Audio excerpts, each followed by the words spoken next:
નમસ્કાર.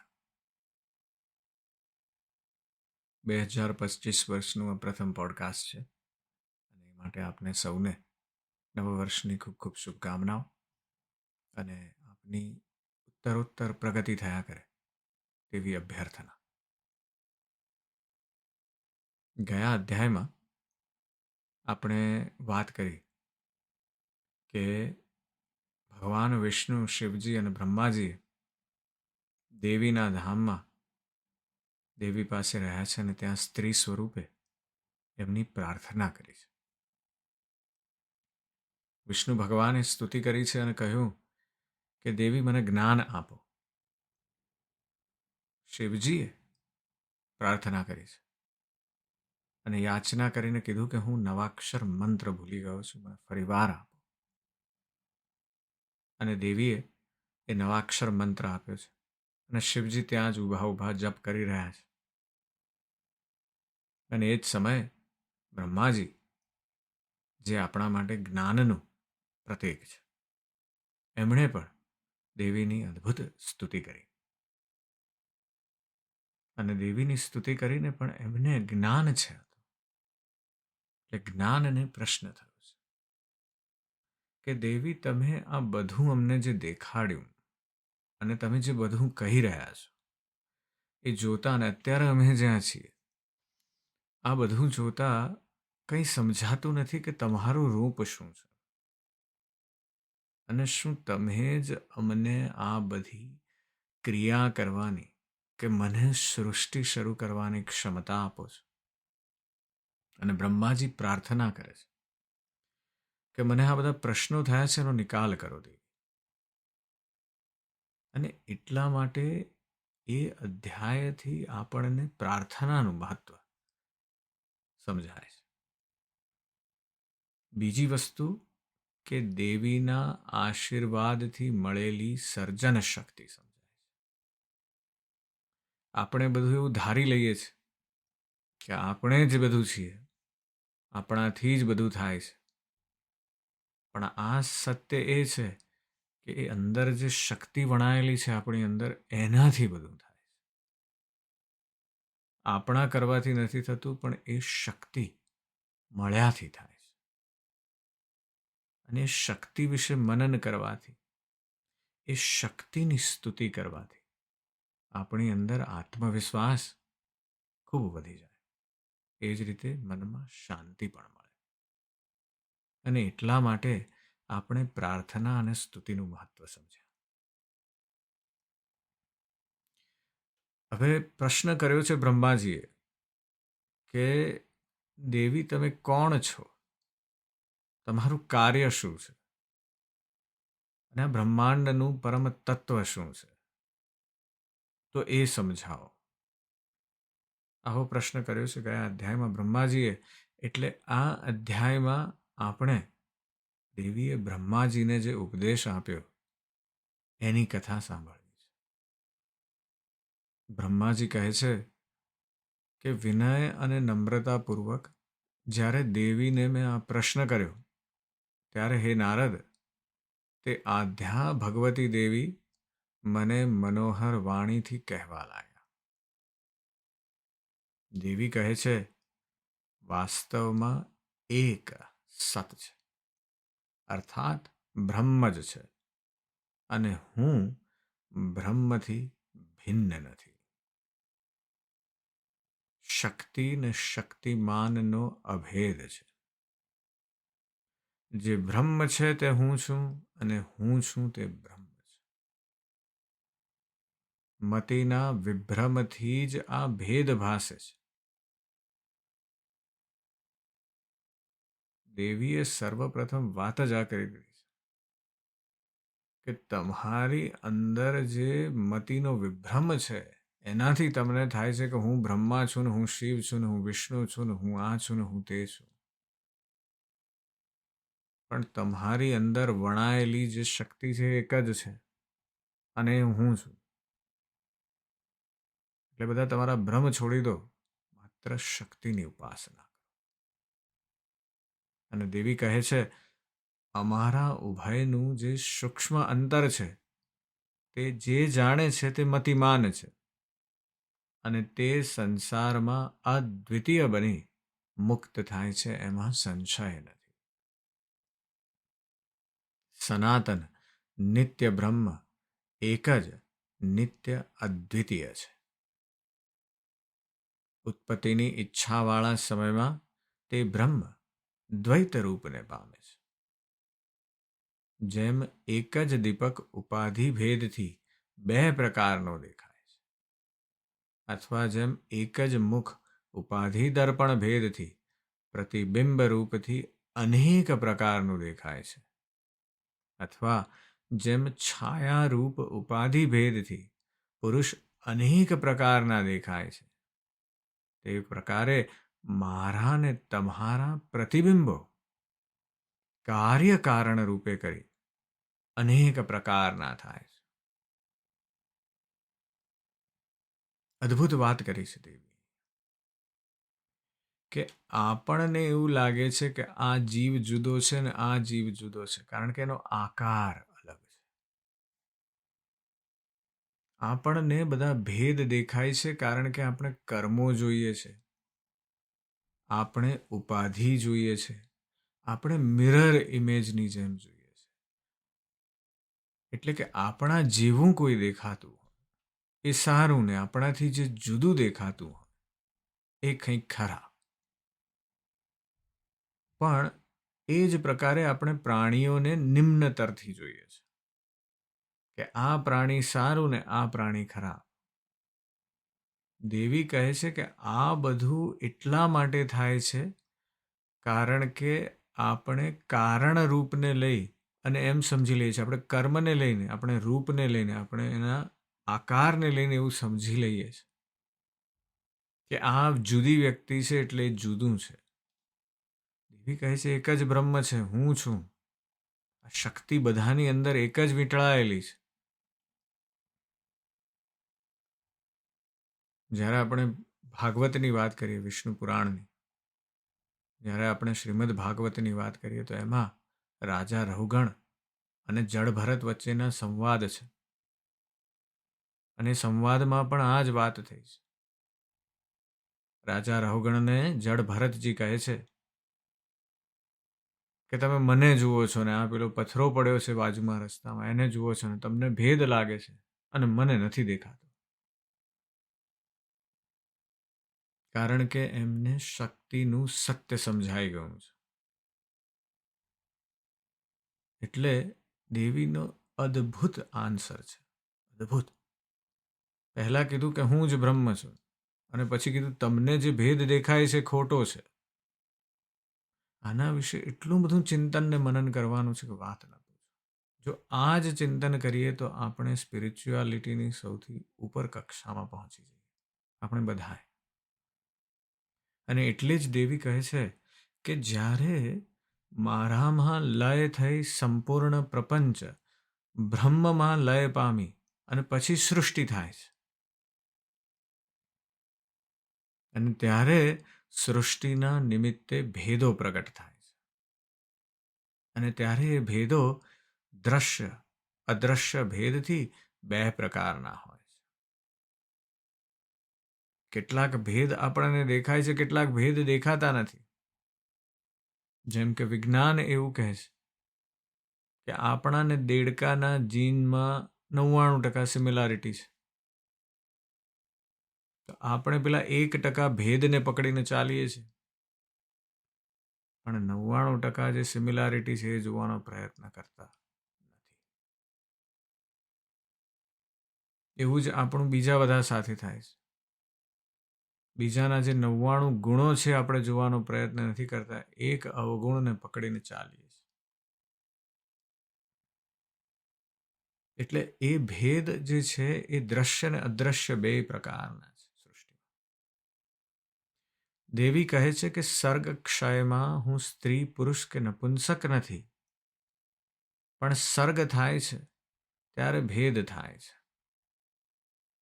દેવી કહે છે કે હું ના સ્ત્રી છું, ના પુરુષ છું, ના નપુંસક છું, પણ જેવી સર્જન ક્રિયા ચાલુ થાય છે એટલે તમારા ભેદ પડવાના ચાલુ થાય છે.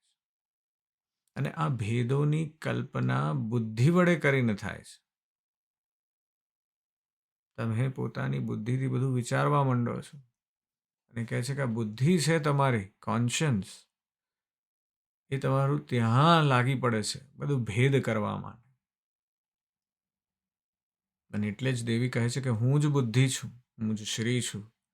ને ધ્રુતિ કીર્તિ સ્મૃતિ શ્રદ્ધા મેઘા દયા લજ્જા ક્ષુધા તુક્ષ્ણા ક્ષમા કાંતિ વિદ્યા અવિદ્યા સ્પૃહા વાંછા શક્તિ અશક્તિ વશા મજ્જા ત્વચા દ્રષ્ટિ વાણી રુત અનુત પરા મધ્યા પશ્યંતી અને વિવિધ નાડીઓના સમુદાય રૂપ પણ હું જ છું. સંસારમાં એવું કાંઈ નથી કે જે મારા વિના હોય. હું જ સર્વરૂપ છું. હે બ્રહ્મા, તમે નિશ્ચય જાણો કે આ સઘળા મારા નિશ્ચિત રૂપો છે ને આ મારા રૂપ વિનાની કાંઈ વસ્તુ છે તે તમે કહો. હે બ્રહ્મા, આથી હું જ સકળ સૃષ્ટિમાં વિસ્તૃત છું. અવશ્યમેવ સકળ દેવતાઓમાં હું અનેક નામવાળી છું ને શક્તિ રૂપથી હું અનેક પરાક્રમો કરું છું. ગૌરી, બ્રહ્મા, રૌદ્રી, વારાહી, વૈષ્ણવી, શિવવારુણી, કૌબેરી, નારસિંહી અને વાસવી પણ હું જ છું. સકળ કાર્યોની ઉત્પત્તિ થતાં જ હું તેમાં પ્રવેશ કરું છું ને તે નિમિત્તનું વિધાન કરી ને સકળ કાર્યો હું જ કરું છું. એટલે દેવી અહીંયા એમનું સર્વવ્યાપક સ્વરૂપની વાત કરે છે, જે આપણે ગીતામાં પણ સાંભળ્યું છે. ભગવાન વિષ્ણુ એમના સર્વવ્યાપક રૂપની વાત કરે છે, પણ એ રૂપ છે બ્રહ્મા વિષ્ણુ ભગવાન. દેવી કહે છે કે આ બ્રહ્માંડની શક્તિ જ હું છું. કે જ્યારે વિષ્ણુ ભગવાન એ રૂપ દેખાડે છે કૃષ્ણ અર્જુનને, ત્યારે એ રૂપની અંદર જે શક્તિ રહેલી છે તે દેવી છે. અને એટલે જ દેવી કહે છે કે હું જ બ્રહ્માંડની શક્તિ છું. એટલે દૈવી શક્તિ જે છે એ પ્રકૃતિનું દૈવિક તત્વ છે. અને એટલે જ દેવી કહે છે કે આ સઘળા કાર્યોનું જે વિધાન છે, આ સઘળા કાર્યો જે છે એ બધું હું જ છું. જળમાં શીતળતા, અગ્નિમાં ઉષ્ણતા, સૂર્યમાં જ્યોતિ, ચંદ્રમામાં શીતળતા, અને આ બધું હું જ છું. મારા વિનાના વિધાતા પણ સ્પંદન કરી શકતા નથી. અદ્ભુત વાત છે આ વાક્યમાં.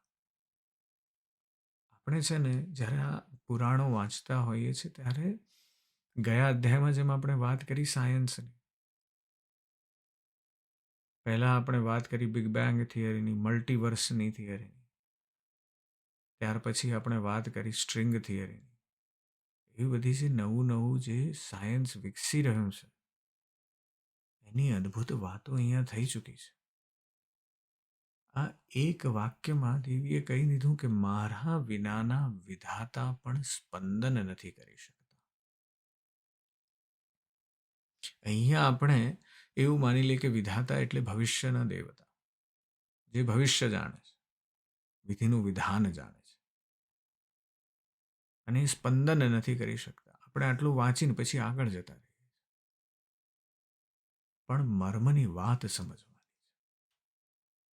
વિધાતા એટલે શું કે અણુમાં જે હોય ને, આપણી અંદર શું સ્પંદન કરી રહ્યું છે. આપણે બધા જો ઇલેક્ટ્રોન માઇક્રોસ્કોપથી આપણને કોઈ જોવે તો આપણી અંદર આખું સ્પંદન છે. હું અત્યારે આ ખુરશી ઉપર બેઠો છું તો એ ખુરશી ઉપર મારું શરીર એકચ્યુઅલમાં સ્પંદન કરી રહ્યું છે, કારણ કે મારી અંદરનો અણુ એ અણુ જાગૃત છે અને એ તમારી અંદર પણ છે અને એ સતત સ્પંદન કરે છે, સતત હલે છે. અને એ હલે છે, એ જે શક્તિ છે એ દેવી છે. એ કહે છે કે મારા વિનાના વિધાતા પણ સ્પંદન નથી કરી શકતા. એટલે અણુ પણ મૂવમેન્ટ ના કરે. જો અણુ પણ મૂવમેન્ટ ના કરી શકે, પરમાણુ પણ મૂવમેન્ટ ના કરી શકે, તો પછી કશું ઉપજે જ નહીં, બધું સ્થગિત થઈ જાય. અને એ જ સ્થગિતમાંથી જ્યારે પ્રવૃત્તિ થઈ ત્યારે જ તો આ સંસારનો જન્મ થયો છે, ત્યારે જ તો આ બ્રહ્માંડ વિકસ્યું છે. અને એક વાક્યમાં વાત કરી દીધી દેવીએ કે મારા વિનાના વિધાતા પણ સ્પંદન નથી કરી શકતા. અને આ સંસારના સકળ જીવોનો નિશ્ચય હું તમને કહું છું. મારા વિના શંકર દૈત્યોનો સંહાર નથી કરી શકતા. અને શક્તિહીન મનુષ્યને લોકો દુર્બળ કહે છે, રુદ્રહીન છે અથવા વિષ્ણુહીન છે તેમ કોઈ કહેતું નથી. પણ એને નિર્બળ અને શક્તિહીન એમ સૌ કોઈ કહે છે. અને એટલા માટે શક્તિ જે છે એ દેવી છે. બહુ અદ્ભુત વાત કરી છે દેવીએ. અને દેવી કહે છે કે પતિત, ક્ષલિત, ભીંત, શાંત ને શત્રુના વશીભૂત થયેલા પ્રાણીને લોકમાં અશક્ત કહેવાય છે, પણ એ અરુદ્ર છે એમ કોઈ કહેતું નથી. જેનાથી તમે રચો છો તેને જ તમે શક્તિ જાણો. જ્યારે તમે શક્તિવાળા છો ત્યારે જ જગતના કર્તા કહેવાઓ છો. આ પ્રકારે હરિ, શિવ, ઇન્દ્ર, અગ્નિ, ચંદ્રમા, સૂર્ય, ત્વષ્ટા, વરુણ ને પવન પણ શક્તિવાળા છે. શક્તિવાળા તેઓ ધરાને ધારણ કરવા સમર્થ થાય છે. અન્યથા એક પરમાણુનું પણ ધારણ તેઓ ન કરી શકે. આ પ્રકારે શેષ કર્મને સઘળા દિગ્ગજો મારાથી યુક્ત થઈને જ કાર્ય સાધન કરી ગતિ કરી શકે છે. હું જ સકળ જનનું પાન કરીને અગ્નિનો સંહાર કરું છું. અને જો ઈચ્છા કરું તો સઘળા પવનોનો પણ સંહાર કરી શકું છું. હે બ્રહ્માજી, તમારે ક્યારેય પણ કોઈ તત્વના અસત ભાવનો સંદેહ કરવો નહીં. ક્યારેક કોઈ પ્રાદુર્ભાવ કે પ્રદવંશ ભાવ થાય છે, જેમ કે મૃતિકાનો પિંડમાં સતપદાર્થ રૂપ કપાલોમાં પ્રાગભાવ થાય છે, તેમ વળી આ પૃથ્વી નથી, ક્યાં ગઈ એ વિચાર કરતા પૃથ્વીના પરમાણુઓ સ્થિત છે એમ વિચારવું જોઈએ. આ જગત શાશ્વત, ક્ષણિક, શૂન્ય, નિત્ય, અનિત્ય, સકૃત અથવા અહંકાર એમ 7 ભેદોથી વિવક્ષિત છે. હે બ્રહ્મા, પ્રથમ મહતત્વનું ગ્રહણ કરો કે જેમાંથી અહંકાર ઉત્પન્ન થાય છે. પછી પૂર્વની સમાન સકળ ભૂતોની રચના કરો. દેવીએ અદ્ભુત વાત કરી છે. ફરીવાર બ્રહ્માજીને કહ્યું કે પૂર્વની સમાન સકળ ભૂતોની રચના કરો. એટલે વાત થઈ રહી છે કે અહીંયા આ પહેલી વાર બ્રહ્માજી નથી કરી રહ્યા. આ ઘટના તો ફરી વાર બનવાની છે. અને એ જ દેવીએ પોતાના વિમાન દ્વારા બ્રહ્મા, વિષ્ણુ અને મહેશને ત્રણેયને દેખાડ્યું છે કે તમે એકલા નથી, આવા તો અનેક બ્રહ્માંડો છે. અને આ બ્રહ્માંડોની રચના ફરી વાર થઈ રહી છે. જાણે પરપોટાની જેમ ફૂટે છે ને પાછું ફરી વાર બને છે, પાછું બને છે. અને એટલે જ દેવી કહે છે કે પૂર્વની સમાન સકળ ભૂતોની રચના કરો. તમે ત્રણે પોતપોતાના સ્થાનકમાં જાઓ અને લોક રચીને ત્યાં નિવાસ કરો તથા યથા યોગ્ય પોતપોતાના કાર્યો કરો. વળી આ સ્વરૂપવાન સુહાસિની રજોગુણવાળી મહાસરસ્વતી નામની શક્તિનું તમે ગ્રહણ કરો. આ શક્તિએ શ્વેત વસ્ત્રો ધારણ કરેલા છે તથા દિવ્યાલંકારવાળી ઉત્તમ આસન પર બિરાજમાન છે. આ સહચારિણી શક્તિ તમારી ક્રીડાના નિમિત્તે છે અને આ વરાંગના તમારી નિત્ય સહચારિણી થશે. આને પૂજ્યતમ અને પ્રિય તથા મારી વિભૂતિ રૂપ સમજી તમારે ક્યારેય તિરસ્કૃત કરવી નહીં. અને આ શક્તિ સાથે તમે સત્યલોકમાં જાઓ અને બીજથી 4 પ્રકારની પ્રજા ઉત્પન્ન કરો. તે સઘળા જીવો પોતાના કર્મો સહિત પોતાના લિંગકોશમાં વિદ્યમાન છે. તેથી હવે તેઓને તમે યથાકાલમાં પ્રગટ કરો કે જેવી રીતે પૂર્વે તમે પ્રગટ કરેલા હતા. કાળ કર્મ સ્વભાવ નામવાળા કારણોથી તથા પોતાના સ્વાભાવિક ગુણોથી પૂર્વ સમાન તમે સકળ જગતને રચો. દેવીએ બ્રહ્માજીને કીધું કે તમારી સાથે જે મારી શક્તિ રહેશે, તમારી સહચારિણી જે શક્તિ છે, જેના દ્વારા તમે આ સર્જનનું કામ કરશો, એ દેવી જે છે એ મહાસરસ્વતી છે, એ જ્ઞાનની દેવી છે. એટલે બ્રહ્માજીને સર્વપ્રથમ આદેશ કર્યો દેવીએ કે તમે આ સરસ્વતીને તમારી સાથે મોકલું છું અને એની શક્તિનો ઉપયોગ કરી અને તમે ફરીવાર જીવોને ઉત્પન્ન કરો. દેવી કહે છે કે વિષ્ણુનું સદા માનપૂર્વક તમારે પૂજન કરવું, કારણ કે વિષ્ણુ સત્વગુણ પ્રધાન છે, તેથી સૌથી ઉત્તમ છે. જ્યારે જ્યારે તમને કાર્યમાં મુશ્કેલી આવી પડશે ત્યારે ત્યારે વિષ્ણુ ભગવાન પૃથ્વીમાં અવતાર લેશે. તેઓ તીર્થક અને માનુષી યોનિમાં ત્યારે અવતરશે અને દાનવોનો સંહાર કરશે. આ મહાબળવાન શંકર પણ તમારી સહાયતા કરશે. વાસ્તે આ પ્રકારે સકળ દેવતાઓને પ્રગટ કરી તમે ઈચ્છાપૂર્વક વિહાર કરો. અનેક દક્ષિણાવાળા યજ્ઞોથી બ્રાહ્મણ, ક્ષત્રિય ને વૈશ્ય તમારું સૌનું પૂજન કરશે. સઘળાઓ યજ્ઞમાં મારા નામનો ઉચ્ચાર કરીને સકળ યજ્ઞોમાં તમને સૌ દેવતાઓને સંતોષ પમાડશે. તમા પ્રધાન દેવતા શિવજી સર્વમાન્ય છે ને સઘળા યજ્ઞ કાર્યોમાં યત્નથી તેમનું પૂજન કરવું. જ્યારે પણ કોઈ દૈત્યોથી ક્યારેક દેવતાઓને ભય પામશે ત્યારે મારી શક્તિ સમુદ્ભવ પામી ભયની નિવૃત્તિ કરશે.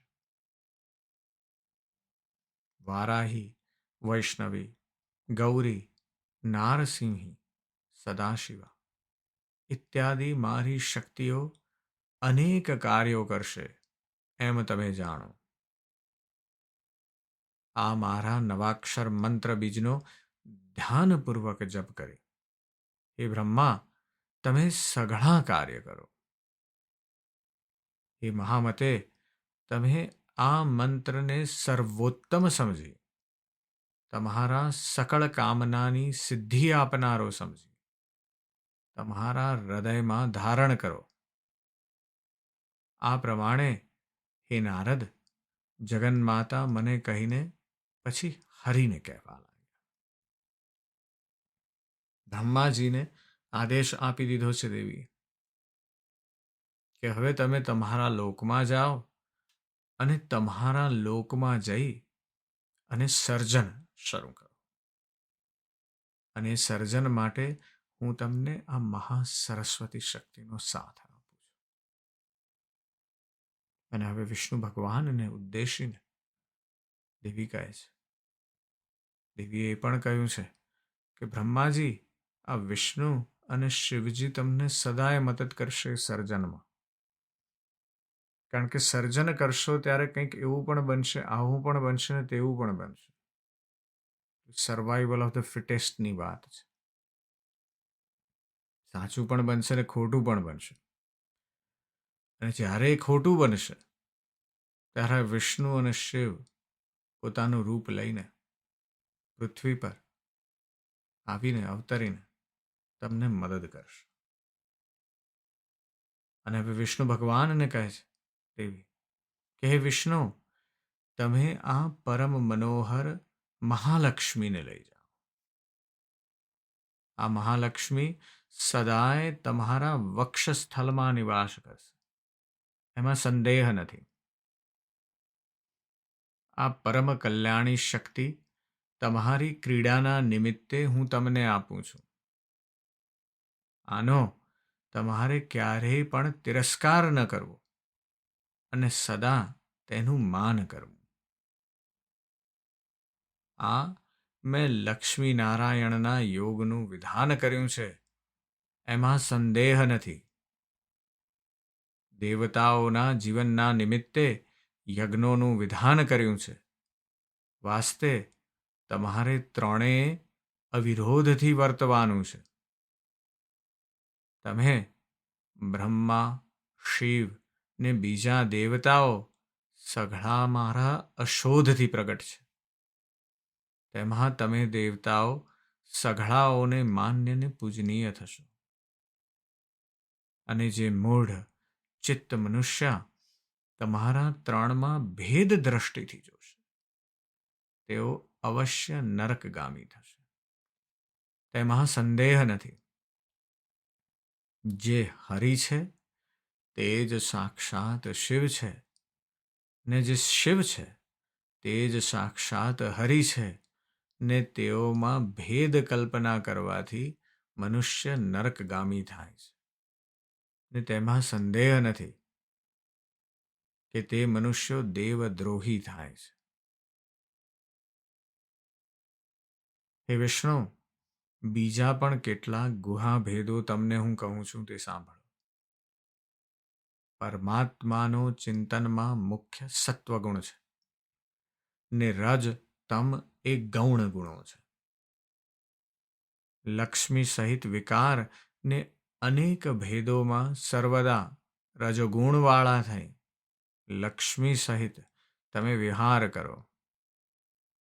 વાગ્બેજ, કામરાજ તથા તૃતીય માયાબીજ રૂપ આ મારો દીધેલો મંત્ર છે, તે પરમાર્થદાતા છે. આ મંત્રનું ગ્રહણ કરી નિરંતર જપો ને યથા સુખ વિહાર કરો. હે વિષ્ણુ, તમને મૃત્યુ અને કાલ ભય નહીં થાય. વળી જ્યાં સુધી આ મારો વિહાર રહેશે ત્યાં સુધી જગત પણ રહેશે, અને અંતમાં આ ચરાચર જગતનો હું સંહાર કરીશ ને તમે પણ મારામાં લીન થઈ જશો. વાસ્તે કામ મોક્ષકદાયક આ મંત્રનું તમારે વારંવાર સ્મરણ કરવું. શુભની ઈચ્છાથી ઓમકારયુક્ત આ મંત્ર જપો. હે પુરુષોત્તમ, તમે વૈકુંઠની રચના કરી, તેમાં સુખપૂર્વક નિવાસ કરો ને મને સનાતનીને હૃદયમાં ધારણ કરો ને વિહાર કરો. એટલે વિષ્ણુ ભગવાનને પણ દેવીએ આજ્ઞા આપી છે અને કહ્યું કે અહીંયા લક્ષ્મીજી છે, આ મહાલક્ષ્મી છે, એ તમારા સહચરી બનશે અને તમારી વક્ષસ્થળમાં એ બિરાજમાન થશે. અને પછી બ્રહ્માજી કહે છે કે આ પ્રમાણે આ ત્રિગુણા પ્રકૃતિએ વાસુદેવને કહીને પછી નિર્ગુણ એવા શંકરના પ્રતિ અમૃત વાણીથી કહેવા લાગી. દેવી કહે છે કે હે શંકર, તમે આ મહાકાળી મનોહર ગૌરીને ધારણ કરો ને કૈલાસની રચના કરી યથેચ્છાપૂર્વક વિહાર કરો. તમારામાં મુખ્ય તમોગુણને ગૌણમાં રજ સત્વગુણો રહેશે. અસુરોનો નાશ કરવા સારું તમારો વિહાર થશે ને આ નિમિત્તે જ રજોગુણને તમોગુણ તમારામાં રહેશે ને જ્યારે તમે તપ કરતા હશો અથવા પરમાત્માનું સ્મરણ કરતા હશો ત્યારે સર્વરૂપ સત્વગુણને શાંતરૂપ તમારે સદા ધારણ કરવો. હે પાપ રહિત, સર્વદા આ 3 ગુણોથી જ સૃષ્ટિ સ્થિતિને અંત કરનારા થશે ને એ ગુણોના વિના સંસારમાં કશી વસ્તુ પણ થશે જ નહીં. આ સંસારમાં જે કાંઈ દ્રશ્યમાન છે તે સઘળું ત્રિગુણાત્મક છે, પણ લોકમાં કોઈ પણ નિર્ગુણ વસ્તુ થઈ નથી ને થવાની નથી. નિર્ગુણ પરમાત્મા ક્યારેય પણ દ્રશ્ય નથી. એ શંભો, સૃષ્ટિના સમયમાં હું જ સગુણા છું ને અનંતના સમયમાં હું જ નિર્ગુણા છું. અને હે શંભો, હું જ કલ્યાણકારિણી સદા કારણરૂપ છું, પણ કાર્યરૂપ નથી.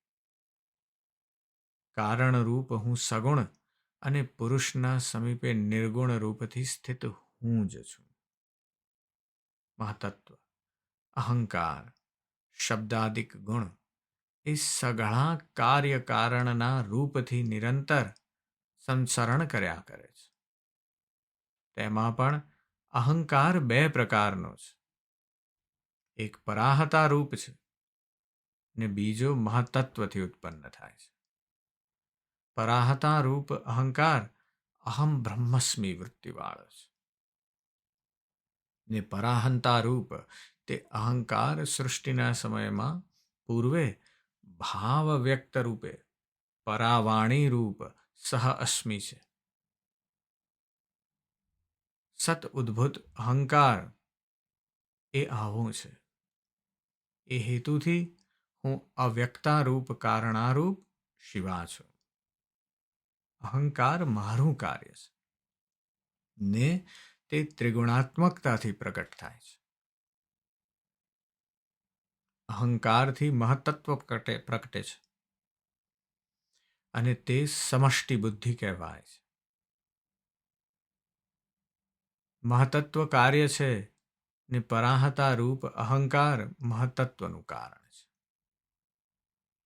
અને અહંકારથી તન્માત્રા ઉત્પન્ન થાય છે ને તે તન્માત્રા રૂપ સૂક્ષ્મભૂત છે કે જે પંચ મહાભૂતના કારણ છે અને તે પંચ મહાભૂતથી પંચીકૃત પંચ મહાભૂતોની ઉત્પત્તિ થાય છે.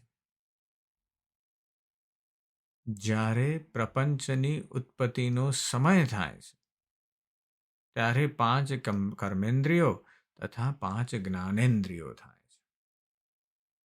અર્થાત પંચભૂતોના સાત્વિક અંશમાંથી 5 જ્ઞાનેન્દ્રિયોને રાજસ અંશમાંથી 5 કર્મેન્દ્રિયો થાય છે ને 5 ભૂતોના સાત્વિક અંશમાંથી મન ઉત્પન્ન થાય છે. આ પ્રમાણે 5 ભૂતો મન સહિત તથા ઇન્દ્રિયો સહિત ષોડશાત્મક છે. અર્થાત કાર્ય કારણ રૂપ ષોડશાત્મક છે. દેવીએ અહીંયા એટલી બધી ગૂઢ વાતો કરી છે આ એક જ વાક્યમાં અથવા એક જ ઉપદેશમાં. એમણે પરમાણુમાંથી જીવનું સર્જન કેમ થાય છે અને ગુણોની ઉત્પત્તિ કેમ થાય છે તેની વાત કરી છે. દેવી કહે છે કે મારી અંદર જે બ્રહ્મ છે, હું જે છું, હું જે શક્તિ છું, એ શક્તિ મારું કાર્ય કરવાનું ચાલુ કરે એટલે મહાતત્વ ઉત્પન્ન થાય છે, સમષ્ટિ બુદ્ધિ ઉત્પન્ન થાય છે અને એ તન્માત્રા રૂપ બને છે. તન્માત્રા રૂપ બને અને એક સૂક્ષ્મ ભૂત છે અને એનાથી જાત જાતના પંચીકૃત જે છે 5 કર્મેન્દ્રિયો અને 5 જ્ઞાનેન્દ્રિયો થાય છે અને એ 5 કર્મેન્દ્રિયો અને 5 જ્ઞાનેન્દ્રિયો ઉત્પન્ન થાય છે માના ગર્ભમાં. અને આ ઇન્દ્રિયો અને 5 ભૂતો અને મન સહિત એ ષોડશાત્મક જે ઇન્દ્રિયો છે એની ઉત્પત્તિ થાય છે. દેવી કહે છે કે પ્રાણ પંચભૂતોના રાજસી અંશ છે. આ 16 વિકાર છે અને આ પ્રકારે 8 પ્રકૃતિ 16 વિકાર વાળી છે ને આ સઘળી પરિણામી માયા છે તથા પરમાત્મા આદિ પુરુષ કાર્યકારણ છે જ નહીં. હે શિવ, આ રીતે આદિ સર્ગમાં આ સઘળું કાંઈ મારાથી જ પ્રગટ થાય છે. તમારો આ સમુદ્ભવ મેં સંક્ષેપથી કર્યો છે. વાસ્તે હે દેવશ્રેષ્ઠો, તમે વિમાનમાં બેસી જાઓ ને કાર્યના નિમિત્તે હવે ગમન કરો. દેવીએ ઉપદેશ આપ્યો છે બ્રહ્મા, વિષ્ણુ અને મહેશને. ત્રણેયને જુદી જુદી શક્તિઓ આપી છે. બ્રહ્માજીને કહ્યું કે આ મહા સરસ્વતી એ તમારી સહચારિણી થશે. વિષ્ણુ ભગવાનને કહ્યું કે આ મહાલક્ષ્મી જે છે એ તમારા વક્ષસ્થળમાં બેસશે અને એ તમારી સહચારિણી છે. અને એ જ રીતે શિવજીને કહ્યું કે આ મહાકાળી ગૌરી જે છે એ તમારી સહચારિણી છે. અને હવે તમે મારા વિમાનમાં બેસીને જાઓ આ શક્તિઓ સાથે અને તમારું જે કર્મ છે તે કરો. અને એમના મનમાં બીજું કાંઈ પણ સંશય ઊભો થાય પહેલાં જ દેવી કહે છે કે સંકટ ઉપસ્થિત થતાં માત્ર સ્મરણ માત્રથી હું તમને દર્શન આપીશ. એ દેવતાઓ, પરમાત્મા સનાતન દૈવથી શક્તિરૂપથી મારું તમારે સદા સ્મરણ કરવું. આવી રીતે પરમાત્મા યુક્ત શક્તિના સ્મરણથી અવશ્ય કાર્ય સિદ્ધિ તમારી થશે. બ્રહ્માજી કહે છે આ પ્રકારે સુસંસ્કૃતા શક્તિનું અમને પ્રદાન કરી ને તે મહાદેવીએ અમને ત્રણેયને વિદાય કર્યા. વિષ્ણુને નિમિત્તે મહાલક્ષ્મી, શિવજીને નિમિત્તે મહાકાલી ને મને મહાસરસ્વતી શક્તિ આપીને અમને વિદાય કર્યા. અને જેવા અમે સ્થળાંતરમાં પહોંચ્યા કે તરત જ પુરુષ રૂપ બની ગયા ને પરમ અદ્ભુત ભાવથી અમે મનમાં ચિંતા કરવા લાગ્યા. જ્યારે અમે ત્રણે એ વિમાનમાં બેસી ગયા ત્યારે તે દ્વીપ, દેવી કે સુધા સિંધુઓ એમાંનું કશું પણ અમે ન દીઠું ને વિમાન જ માત્ર રહ્યું અને બીજું કાંઈ પણ નહીં. અને તે વિશાળ વિમાનમાં બેસી અમે કમલની સમીપમાં આવ્યા કે જે કમળના પાસે મુરારી વિષ્ણુએ મધુકૈટભ નામના દૈત્યોનો વધ કર્યો હતો.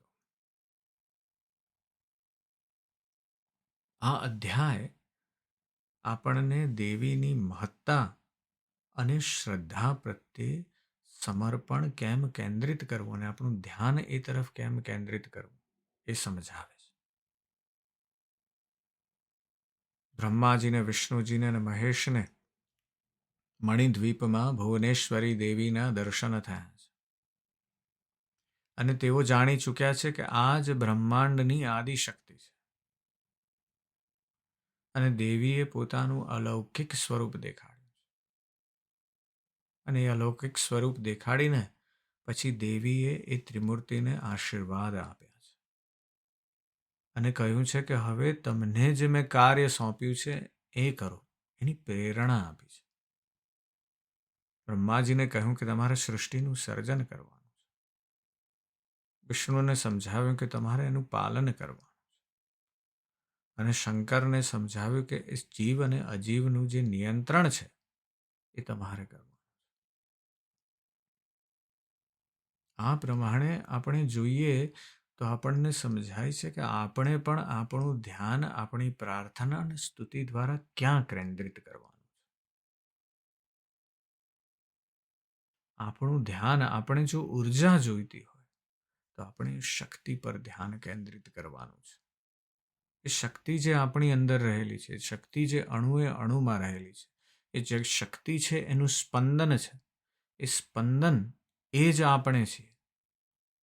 એ જ દેવી જે છે એ સર્વવ્યાપક છે અને એની સ્તુતિ, એની પ્રાર્થના કરવાથી, એના સહારાથી આપણને જીવનમાં નવી દિશા મળે છે. એ શક્તિ જ આપણને આગળ ધપાવે છે અને એ શક્તિ વિશે જ આપ ખૂબ ચિંતન અને મનન કરજો. આજે બસ આટલું જ. હું આપની અંદર બેઠેલા તે પરમ તત્વને પ્રણામ કરું છું. નમસ્કાર.